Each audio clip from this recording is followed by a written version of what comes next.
Porque yo sí te sigo amando. Quiero que tú sepas, sin ti estos días son raros. Hey, welcome to Too Hard, Too Fast. In this podcast episode, we have Gallo Dez. ¿Cómo estamos, mi gente? Hey, so what I'm really interested with El Gallo is I've kind of got to see him perform. Well, I did see him perform at this show with Alicia C. That was directed or under the direction of Shelly Lares. Yep. The one and only. You know it, man. So when I saw you perform there, you kind of had a story where you were almost ready to give up on the singing. Yeah. So we'll get into that. Okay, let's hold that for later. And so I kind of want to talk about that. I want to talk about when you started to maybe even realize when you had a talent for singing, and then just how you got to working with Shelly Lares. Yeah. So we'll get into that. I'll ask you some weird questions too, probably. Des, at the end of this video, will you sing us out? Ya tú sabes, bro. What are you going to sing for us? Let's get my single Rogando Por Tu Amor, homie. Hey, sit back, buckle up. Let's go too hard, too fast. Hey, cinturón. Welcome to Too Hard, Too Fast. Welcome back to Too Hard, Too Fast. Anything that rolls downhill, man. I mean, old habits die hard, right? It's the podcast by the people, for the people. Well, I'm going too hard, too fast. We are double fisted on that ass. Only here, too hard, too fast. Let's do it. What's up? I'm El Gallo Dez. Welcome back to Too Hard, Too Fast. Don't drink that beer too fast. I need you here before you're on the floor. Hey, but if you're on the floor, I'll be there too. Y levántate, güey. So welcome everyone to Too Hard, Too Fast podcast. That's right. Where we go off the rails, and George has to worry about it. So here we go. For the podcast of the century. Cheers. This does feel like you're kind of. I know, right? Like you're ready to. For real, man. The old school automobile, right? the seats right there. I do feel like a little kid in it though. Like you fill it out a lot better than I do. I got them daddy long legs, bro. That's why, dude. You fill it out lengthwise. I fill it out wide. No, hombre, dude.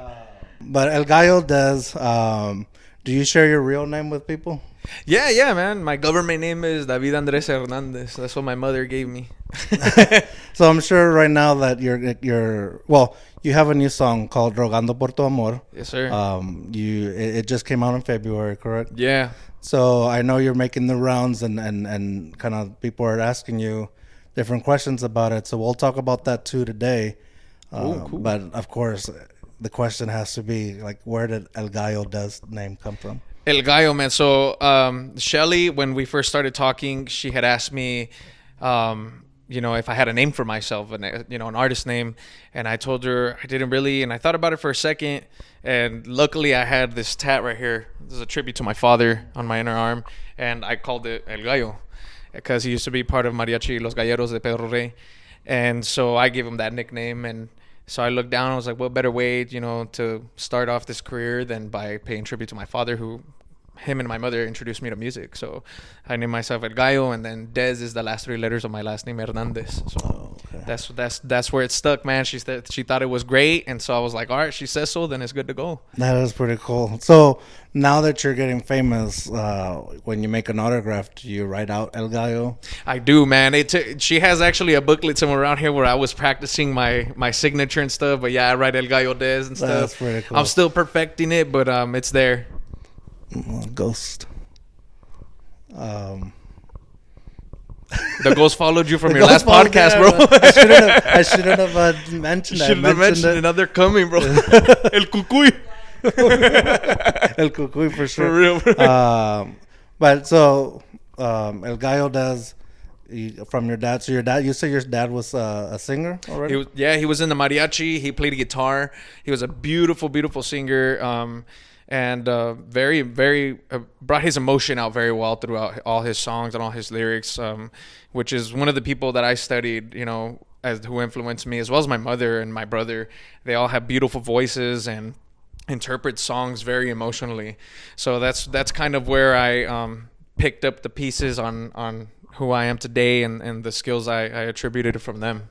So did you know, or at what point did you know that you could sing? Because I know when I found out I couldn't sing. That was No, hombre, bro. yeah. What was that? I want to hear that one. Actually, I was in college, and I don't know if my friends were, they were just being super nice, and they would tell me, "Hey, be like you can sing country, sing it." Yeah. And so I would sing it, and I thought it was all cool and stuff. And then I took lessons. Like, you know what? Maybe this is gonna be a thing. I'm gonna take some lessons. And my singing lesson or singing teacher was like, "Are you sure this is something you want to?" She hit you with the "Are you sure?" Yeah. And I was like, "Yeah, I guess, right?" He's like, "Well, you can harmonize deep to I don't even know." Like, I think she was. That's where I know. He was trying to make it feel a little less of a blow. I was like, "Nah, man." Damn, gotcha. He hit you with the "Are you sure?" Bro? Yeah, and I really appreciated that because. He could have just like kept taking my money and just told me I was good. Bro. He could have been doing that, but I appreciate, he let me know. It's like, it's not for you. But it's man, you found something you love to do, and I mean, you look like you're doing it well. You don't have to make me feel bad. No, hombre, no te ando lavando el coco, don't worry. No, but when did you realize that? Because I know, and publications out there. So you started when you were 5 years old, but yeah. So I started performing when I was 5 years old with my father. But when I knew I kind of had a talent for singing, because my mother and my father, like I said, they've both performed for a majority of their lives. My father, all his whole life. So they were very critical when it came to my brother and I singing. And I mean, he sings beautifully as well. And I don't want to say that they were mean about it, but they were very honest, like you said, and I appreciated that. But I remember specifically this one time I was in the back of my father's car, and my mother was in the passenger seat, and they started playing Paloma Negra by Lola Beltran. But at that time it was by my cousin Toro, who was singing on his album. And I was singing Paloma Negra, Paloma Negra, Paloma Negra. And I hit the high note, and I guess I cracked or I went off tune a little bit, and they went, "No, todo te salió bien, pero ese no, cabrón." And they go, "Otra vez, échale otra vez," And from there I was like, "Oh, okay, well, they must think I sing good. So, let me keep doing it."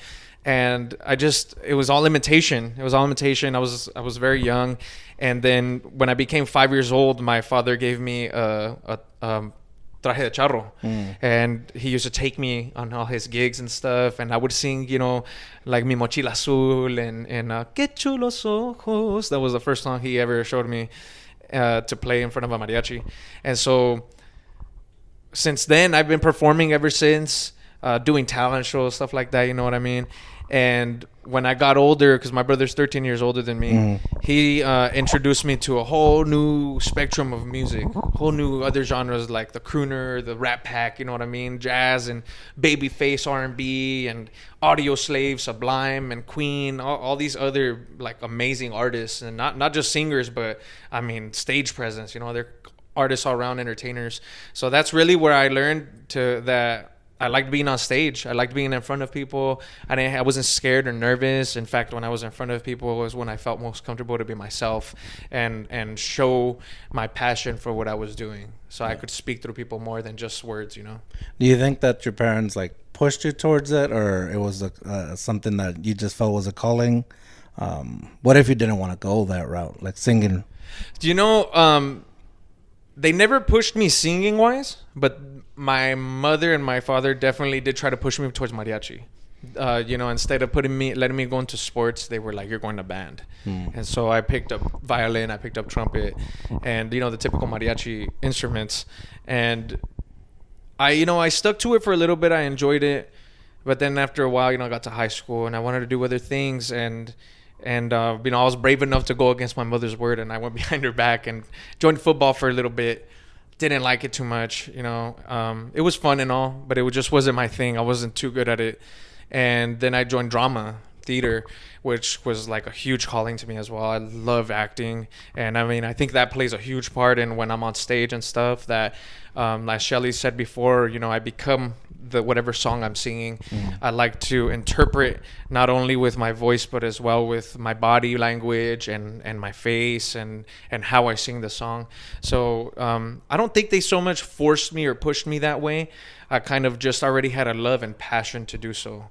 And, I'm very fortunate that I had the chance to meet Shelly and do all this now as an actual career.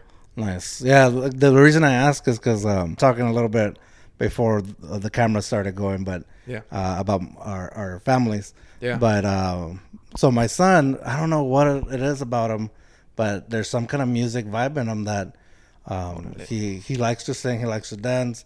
Even when he's sleeping, he's like moving, like doing the little twitches. Yeah, he's having a seizure. No,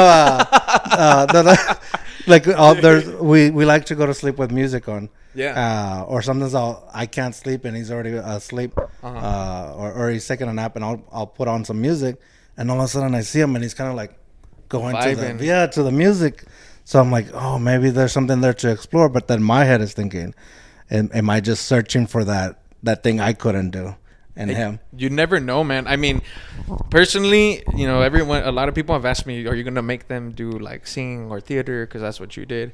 And really, I feel like we should just let our kids explore, you know, give them those options. Absolutely. I don't want to say push it on them, but I think like telling, hey, dude, try it out. You know, if you don't like it, then whatever, it's not your thing. You know what I mean? But you'll never know until you try. And you know, I never thought I was gonna end up at theater, dude, ever. It was one of my friends that said, oh, dude, you can do funny, imitate characters, you know, why don't you do drama? Yeah. And I ended up with lead roles in plays, you know, musicals or whatever, and it was fun, dude. It was fun. It was not what I thought it would be, and I found a love for a whole new different aspect in art. Yeah. So you never know, man. Your kid might be a dancer, and hey, dude, those fools are ripped. Let me tell you. Yeah, right. They gotta carry girls and do all kinds of stuff. So you never know. I mean, never know. But every kid likes to sing and dance anyways, or at least I think. So we'll see where it goes. But that's always a thought, and it's like I don't want to push him into something that. It's just something that he thinks is fun versus something else. But that's where I thought, I was like, oh, maybe having a background like a parent that was a singer like yours, and maybe that's how it was ingrained into you. But maybe being around that world like you're in, you know, maybe it might inspire him. You know, he'll grab a mic and start talking to. So I'm saying, so the only way we communicate in the house is through mics. You have the next Don Francisco, bro. No, wait. Does he have like? We won't get into that. Did he just get into some legal trouble? Did he? What? Okay, next episode. All right, next episode. What is it? Okay. There you go. Anyways, so when you started performing, was it just like it was a fun thing, or you were already thinking like this is something I'm gonna do with my life? Definitely both, man. In a sense, I think it was both. I loved working the crowd, you know.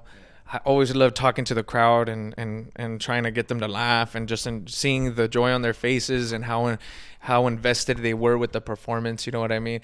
That really got me to another place. And like I said before, the fact that I could be myself in another light and not feel judged, that people were there to enjoy that and not really criticize how I was being. Because I mean, I was a weird kid, dude, you know. I like to do like character voices and imitate cartoon characters and stuff. And a lot of where I grew up was like mostly cholos, you know what I mean? So they were like all serious and wearing the Charlie Browns and stuff. And I was the kid with the little polo, you know, the Ized polos and the spiky hair. But yeah, man, that was a place that I could just be funny, be myself, and I never felt judged. I didn't feel hurried. I felt like I could take my time. These cholos wouldn't judge you or make you say, hey, dude. Hey, Charlie, let's go. Tírale una. You don't even know, bro. I would tell, I told Shelly I would sing, dude, and a lot of the cholos would take to me because of the old lowrider oldies I would sing. So they'd be like, hey, bro, sing some Mary Neville, sing some Brant Wood, you know what I mean?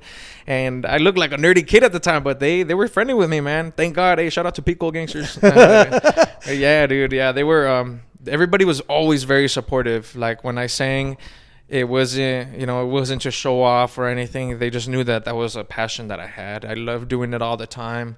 I loved just sharing that love of music with everybody, for sure. So I even while you're growing up, I noticed that you went into the military, and thank you for your service. I appreciate you. Thank you. But in there, you were even finding a way to like put your music out. Yeah, dude. When I went into the military and basic training, I have a lot of friends that still remind me of it. We would be, you know, embracing the suck, dude. You know, we'd be doing some drills or whatever it may be, and I'd start singing some oldie songs or whatever, and they'd be singing with me, dude. I'd have a whole platoon singing with me, dude. Stand By Me, Lean On Me, all these old songs, dude. And you know, it just brought. I learned to make it be a thing that brought a lot of light to a dark situation, and many times, in which music saved me a lot of times. You know, I've been through some rough passes when I was in the military, and music definitely brought me out of it. And not to say that when I was in the military, I did put music on the back burner for a while, because I became a father, and I didn't think it was going to be a possibility for me anymore. But now, you know, I got pushed by my wife really to do this again, to show my talent off, and it really wasn't for any specific reason. It was just so that I wouldn't stop doing it, because I stopped singing for almost about a year, and just, you know, I would kind of get angry at myself for trying to sing, because I was like, this is going nowhere. I don't really enjoy it anymore. I'm not doing it in front of everybody how I like to do. And she pushed me, man. Thanks to my wife Taylor, she got me out there, and was the only reason. I mean, God used her as the vessel to push me to put myself out there again and cross paths with Shelly. You know, all the glory to him, because I thought, like I said, man, I put it in the back burner. I didn't think it was a possibility. You know, I'm a father of 2 now, and I mean, you know how much time it takes to be a father and be involved with your kids. And I'm a big family man. I'm big on memories and not missing anything. And she was the one, you know, when Shelly hit me up, I told her, I was like, if you really want me to do this is a thing that takes a lot of time. It takes a lot of time away from you guys. You know, it's a lot of time on the road if I do get the attention that we think I'm gonna get, and where she's pushing me to be. And I need your support as much as I do everyone else's. And that's, you know, your family's the backbone of everything you do. Yeah, for sure. So, you know, they help your mental stay healthy and stay stabilized, so that you can focus on what you need to focus on to further your career in this. So when you said you would get angry when you were singing, what will make you angry about it?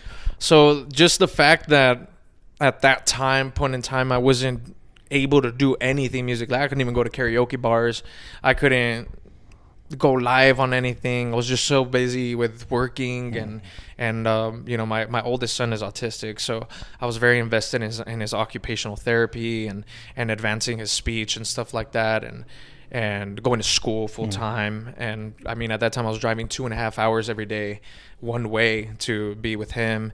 And then you know, my youngest son Brendan, raising him at the same time, and then supporting the whole household. So I didn't have much time. So when I would sing, it would kind of just remind me, you're never going to do anything with like this. What you gave up, or what you know, you couldn't. You took a whole different path, and now this is impossible anymore. Yeah. So it would just remind me of that, and I'd get angry with myself, like, man, I shouldn't have done this. I should have taken this route, and you know, I learned a lot from that, for sure. And it was all for a reason, and I don't want to say I regret getting mad, because it led me to where I am now. But it was definitely, I was thinking, and I was in the wrong headspace. Yeah. You know what I mean?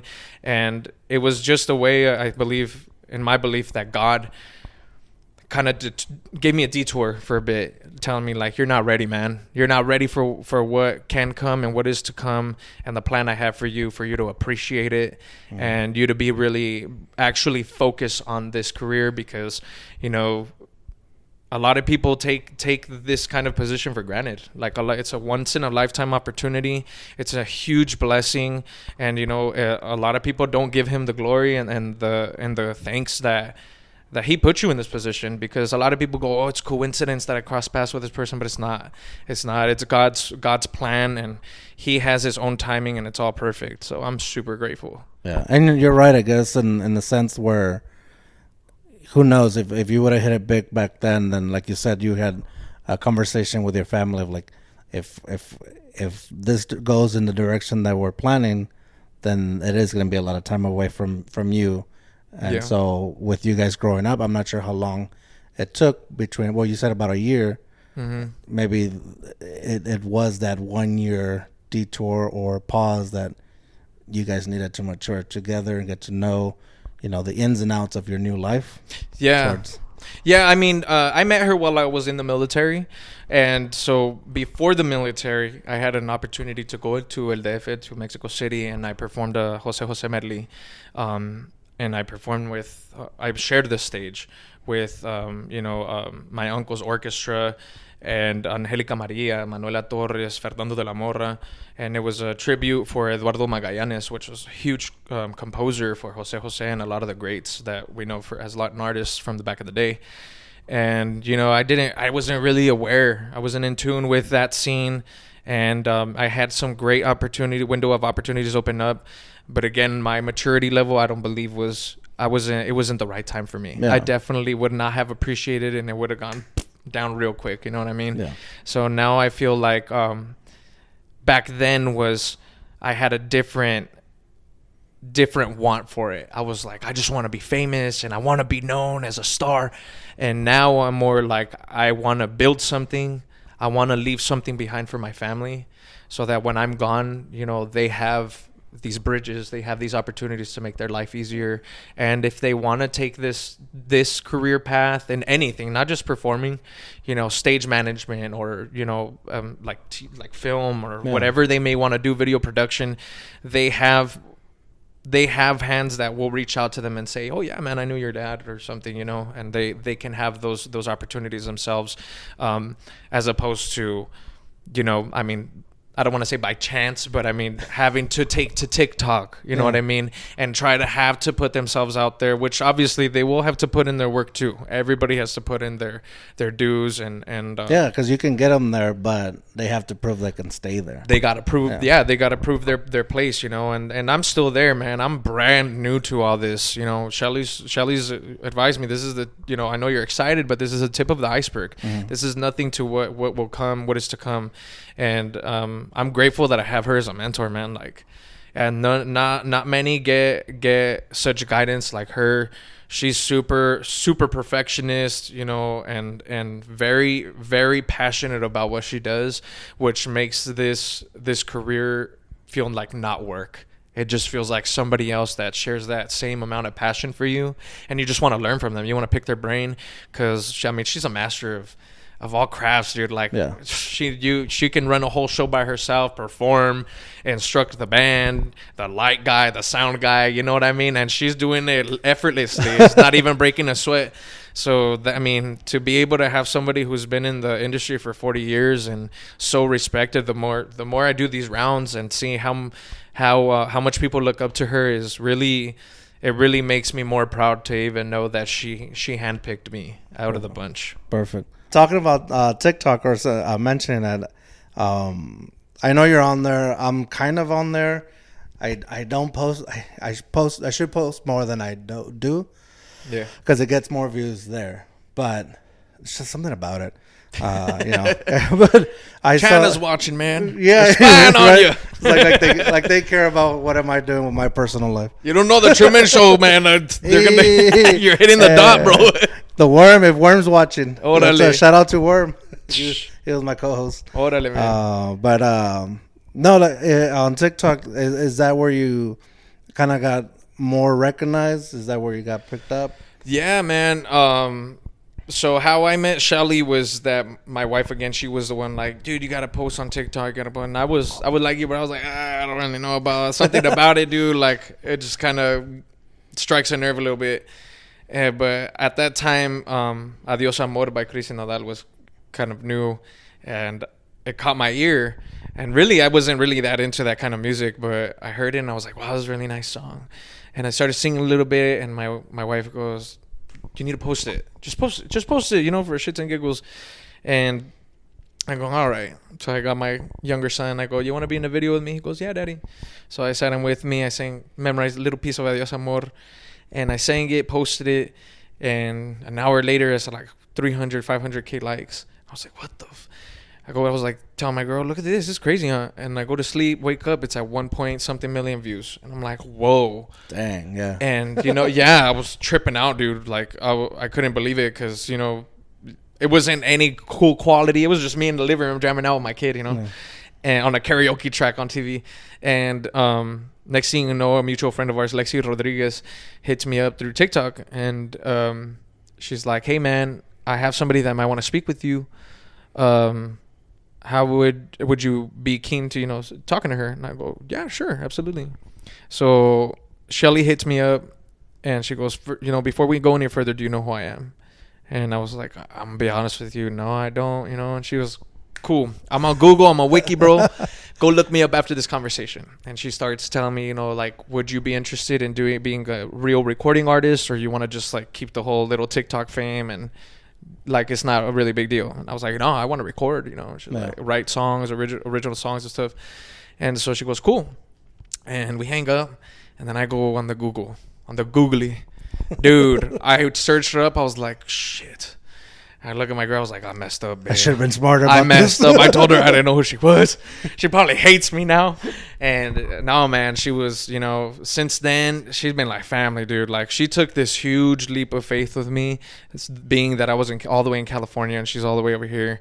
And, confided that I was going to be that star that she wanted, or that product that she wanted, and she, started testing me. Hey, can you write in this genre? Can you write in this genre? And I was saying yes to everything, hey, I'll give it a shot. If you say I could do it, I'll do it. And I was sending her dummy tracks, and she was like, dude, this is spot on. And Rogando Por Tu Amor, finally, she dreamt that at like 3 a.m., dude. Kid you not, she wakes up, she goes, dude, I had a dream of you singing this arreglo. Can you write something to it? And I go, sure. Let me hear it, please. She sends it over, and it's a mariachi bolero. And I'm like, oh, yeah, I could do this. Right up my alley, bro. So I start writing in Spanish, which she brought out of me, bro. I didn't really write that much in Spanish before, but I started trying, and, I loved writing in Spanish since then. And I wrote Rogando Por Tu Amor. I sent her a dummy track of it, and she goes, hey, man, this is great. How would you feel about doing a Tejano version? And I go, like, I've never done Tejano. I'm not too familiar with that genre. I don't want to let you down. And she was like, you ain't gonna let me do. Just try it. And so I sent it over, the Tejano version, and I try it with what you guys hear now. And I do it on my little condenser mic on my MacBook, send it back to her. She's like, no que no, chiquito. I told you. And I'm like, damn, okay. She's like, they're gonna love it, man. And sure enough, she puts it out, and I've been getting all these doors opened ever since, and I've been so grateful, man. The Tejano community has been so amazing, and I've been learning so much, man. Like, so many pioneers and veterans in this industry. Including Shelly, don't get the recognition they deserve. They, the music we were talking about, how the fusions they do today with like Bad Bunny and the grupo sounds. That now people are paying attention to it, but they've been doing it forever. You know what I mean? Like, Shelly's been mixing Tejano and country since back then, man. Sure. She was showing me her with Vince Gill, and dude, it sounds legendary. Like, I'm not discrediting the artists of today, but they stand nowhere near where the freaking veterans, bro. Like, they're everything they did was just perfection, man. They never put out crap, and I think that being able to be in the position I am today, and the new artists of Tejano it's a privilege, man. Like, we have so many advantages, like including this, dude. Like, this is something they didn't get. I definitely don't take for granted any of this opportunity right here. And on the fact that I grew up mostly listening to country, and then on the second half will be Tejano. Like, country, anywhere we're traveling was country music. But once we got to wherever, that Tejano was playing, backyard barbecues, the party was going with Tejano. At all, like, this is not lost on me on how cool it is to have, a living legend, in contact. She's in the other room. But no, that is not even, that's not, I'm serious. Like, when she came on the podcast a while ago, man, I was afraid to ask any question just because I was still like, it's Shelly Lares. I was like, I can't believe it. They don't call her Little Miss Dynamite for nothing, bro. But now it's so cool, like, to see, obviously, she's been super generous with her time and with your time, with Alicia C being on. She's a friend that I grew up with from my high school. Oh, no way. Yeah. Oh, she's badass. Yeah. So, like, it's not lost in me on how awesome this opportunity is, and also the fact that I'm able to, like, be in this setting. And enjoy the music that she's still producing, even though she retired. she's coming through you guys. Yes. And I like that a lot. I appreciate that a lot. And talking about Rogando Por Tu Amor, I listened to that song over and over just preparing for this interview. Oh man. But my son had not listened to it. Oh, okay. And so right before I leave to come over here, I throw it on one more time just to like hear it. And he's on his iPad, kind of like just chilling. It was a lazy day, you know, at the beginning of the day. And Yeah. so it just catches him. Like I'm telling you, something's up with him in music that it just catches him. And it's not every song. It's not all the songs. Like if it's something he doesn't like, he just throws it away and continues with his day. Yeah. But this one, he goes, and he comes into him. He goes, "Who is that? Is this new? Who is that?" And I was like, "Oh, that's El Gallo Dez. I'm gonna go talk to him a little."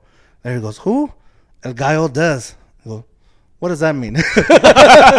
But no, that song, like it captured him. He was like, "Okay."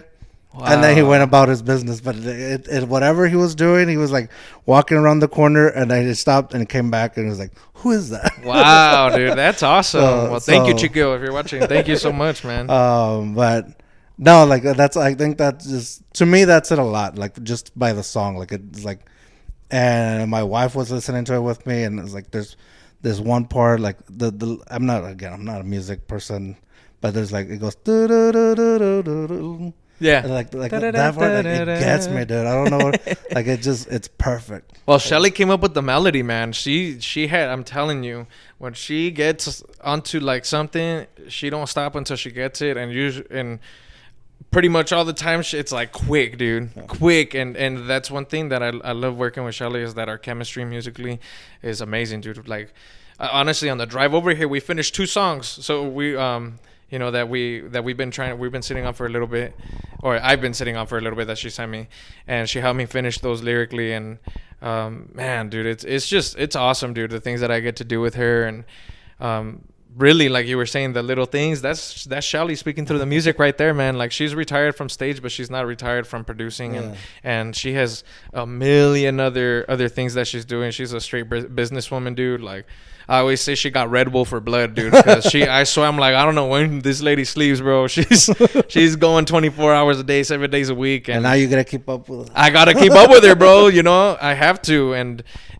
no, but I mean, like I said, it's a blessing, dude. So everything I'm doing is all new to me. You know, I'm like a little kid in a candy store, like wow to everything, and it's amazing, bro. I could have done a million different jobs in the world, and I'd never be as happy as I'm doing this, you know, than when I'm doing this stuff. So I could be sleepless for nights, weeks, whatever, and I'll still be with a smile on my face if I get to do this, for sure. Yeah, that's a awesome feeling. I don't think do you at all have like imposter syndrome feeling? Like do you get that at all, or do you just like because what it sounds like right now, and it's fine if you don't. I think some people might think like, oh, if he doesn't have it, it's not real. But but it's the way it's coming off from you, like your vibe, like it's all very sincere, to where like you're just living it. Like you're living it, you're enjoying it. You haven't stopped. Maybe you have. I'm speaking out of turn, but it just seems like you don't want to stop the candy shop feeling. Yeah, no, dude, I'm since this all started, and I say that like I do you like, is there moments where you stop and you're like, what the fuck? Or like, you know, like what's going on? All the dude, every day I'm like, bro, this feels like a movie. Since she hit me up, is like everything that happens feels like a movie scene, bro. Like the move, I mean, we planned on moving over here at the end of the year, and we moved now. Like we're living over here now, and you know, I had to make sacrifices, but like just the things that happen, bro, I'm like, this can't be real, bro. This is crazy.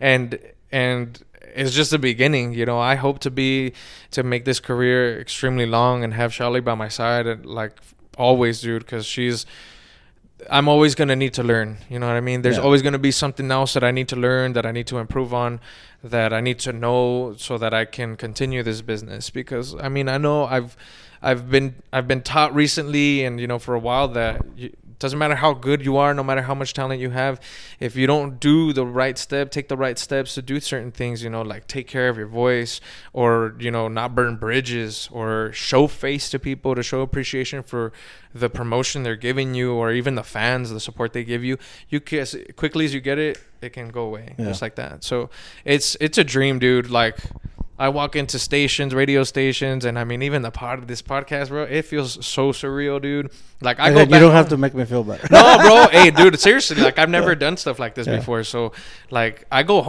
back home to my wife, and I'm like, and my kids and my in-laws, and I'm like, look at this.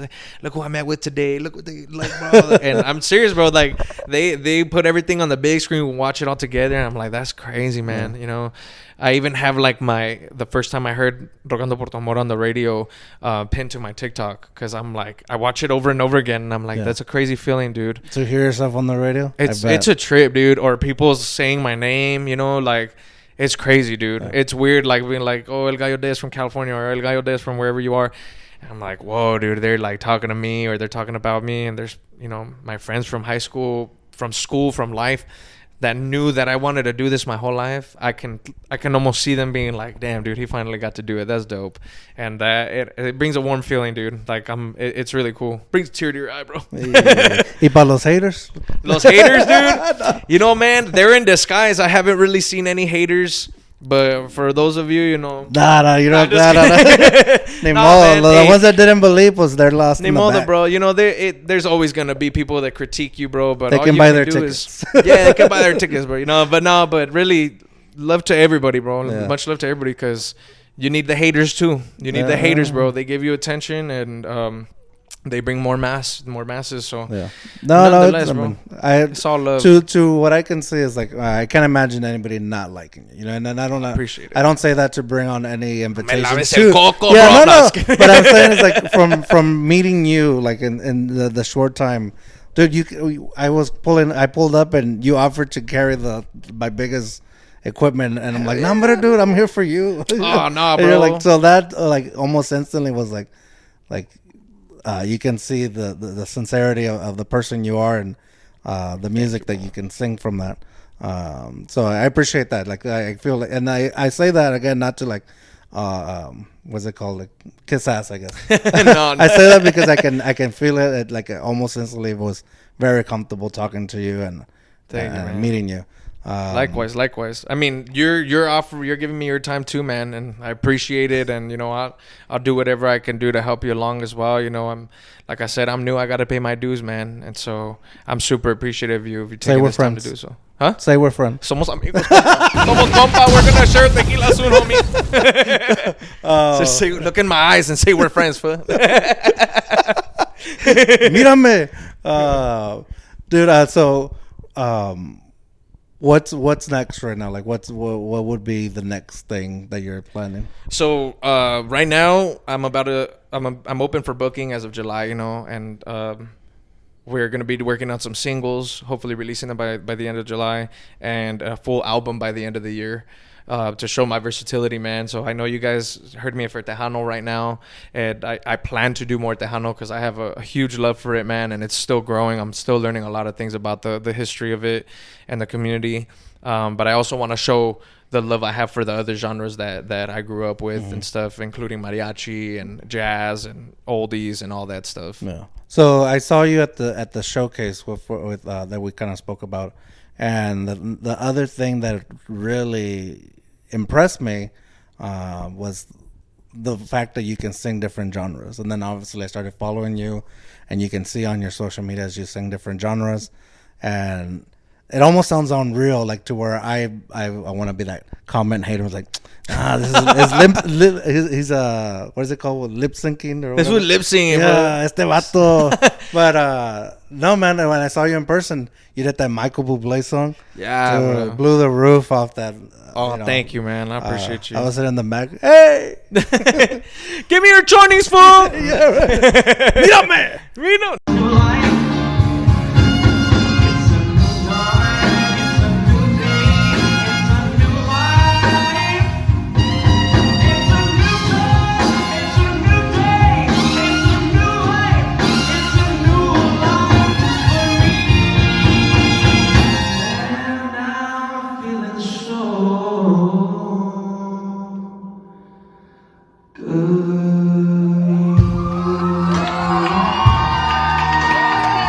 No, dude. I Michael Bublé is he's been an idol of mine for a long time, man. That fool. That dude's he's gonna be like fool. Nah, but that dude, I learned a lot of stage presence from him. You know, he's a big influence of mine, and even for a while, man, it took me a while to get out of copying that dude, from imitating him. A lot of people be like, "You sound like Michael Bublé." I'd be like, "When am I gonna sound like me?" But yeah, dude, like he's that was a dream of mine, to perform feeling good. And with a big band, and I mean, I got to perform with members of La 45, or part of the horn section. And dude, first time I heard them in rehearsal, man, they started hitting the wow high notes, and I was like, God, hey, bro, I gotta play with these dudes, bro. And Campanas de America, and some of Shelly's former members in her band. And dude, it was a dream, man. They made it sound like a full orchestra in there. And really, they stole the show, in my opinion. They are the ones that brought out the feeling for all of the artists that were singing and stuff. Yeah. They were badass, bro. No, they really were. The whole set, everybody that was part of that was awesome. But yeah, I when I was coming here, I was like, I have to mention that part, because that part was the thing for me to, like, I need to see what else he sings. Damn, kind of thank you, bro. I don't know if that's a compliment or what. As I was saying, I was like, that doesn't sound like a compliment. It's a compliment to me, bro. Hey, that's my song, dude. I love it. But like, I was like, it really like stole the show. Like, all that was there. At least you're sad. Like, I don't want to. Everybody else did a great job too, and I definitely don't want to take. Alicia C, don't come after me. No, hombre, they had me tear jerkers, man. I'm a fan of Alicia's songs. No. She's badass, dude. Anika and Angel Jimenez and all them. They were badass. All right, so I got maybe about 2 more questions. The last one's gonna be for your Too Hard Too Fast story. But before we get to that, where can people actually follow you? So you guys can follow me on TikTok, IG, and YouTube under the same handle, El Gallo Dez. It's El_Gallo_Dez. And on Facebook, you can find me under Dez Music.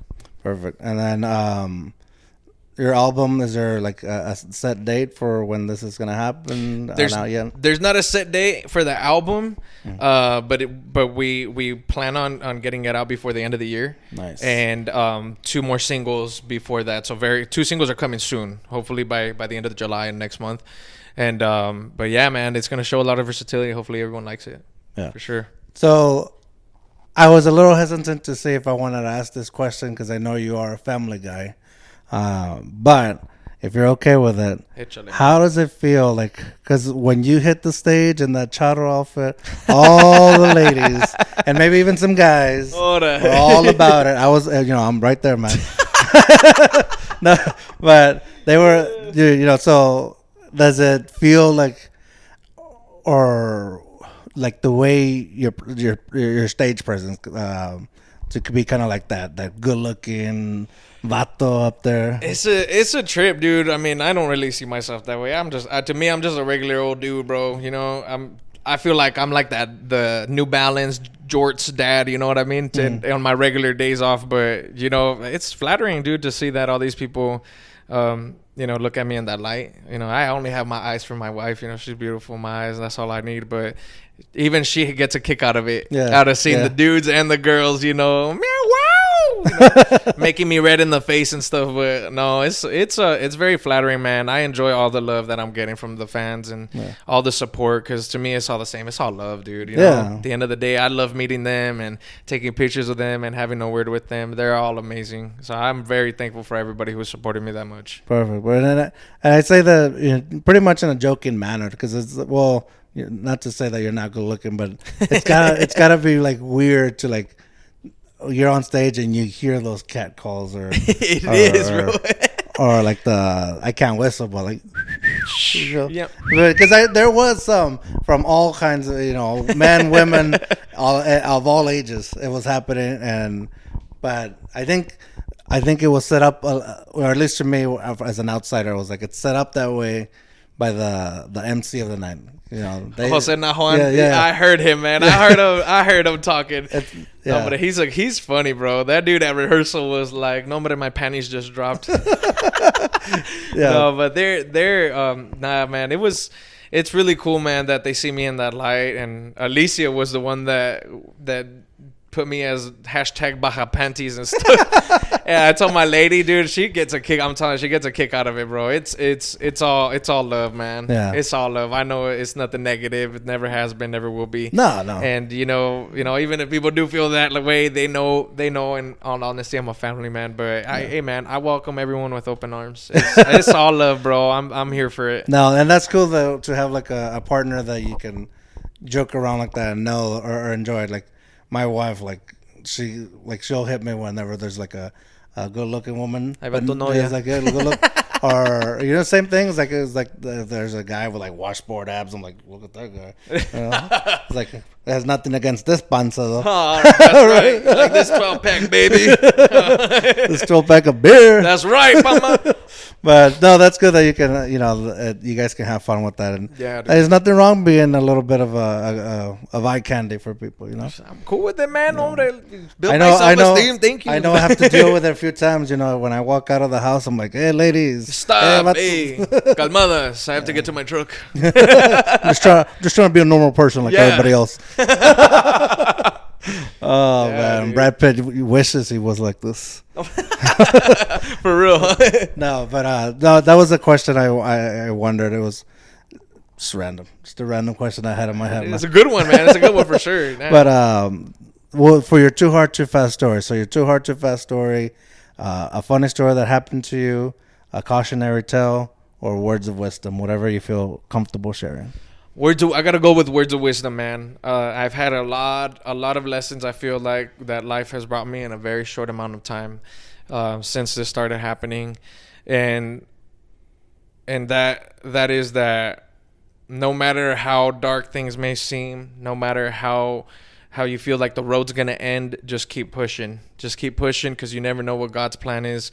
And today it may seem like a shitstorm, but tomorrow the rainbow might shine, man. And you just got to keep your head up, keep pushing through the hard times, because the good times always come back around.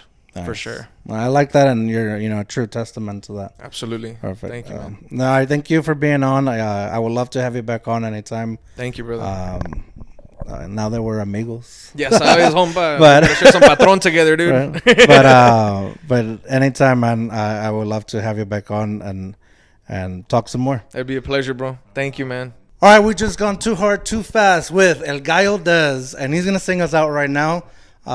It's this song that he has out right now. Yes, sir. Rogando Por Tu Amor. My first single. That's right, man. Will you kind of explain a little bit what it is? Yeah, so Rogando Por Tu Amor is it's a pretty relatable song that I like to bring from the past, so everybody can kind of experience that first heartbreak all over again, and wanting to get that relationship you want to hold on to and do anything for that person, right? So that's kind of where I wrote it from. And I wouldn't be here without Shelly Lares, the one and only legend icon, Tejano queen, you know what I mean? So this is Rogando Por Tu Amor. I'm gonna give you a little piece of it. Ya no menciones el ayer, eso está en el pasado. Dime que tú vas a volver y que me has perdonado, porque yo sí te sigo amando. Quiero que tú sepas, sin ti estos días son raros, por eso seguiré rogando por tu amor. Dang, and that's with no warning, no like warming up. That's awesome, man. No warm-ups, man. That's awesome. Hey, don't tell Shelly because she'll yell at me, man. Oh, yeah. Well, hey, love that you came on the show. Thank you for having me, man. Oh, man, thanks for making the time. I appreciate this. And remember, dare to be you, dare to be weird. Bye. Dude, that was really good. Thank you, bro. I appreciate you, man. Yeah, just all quiet.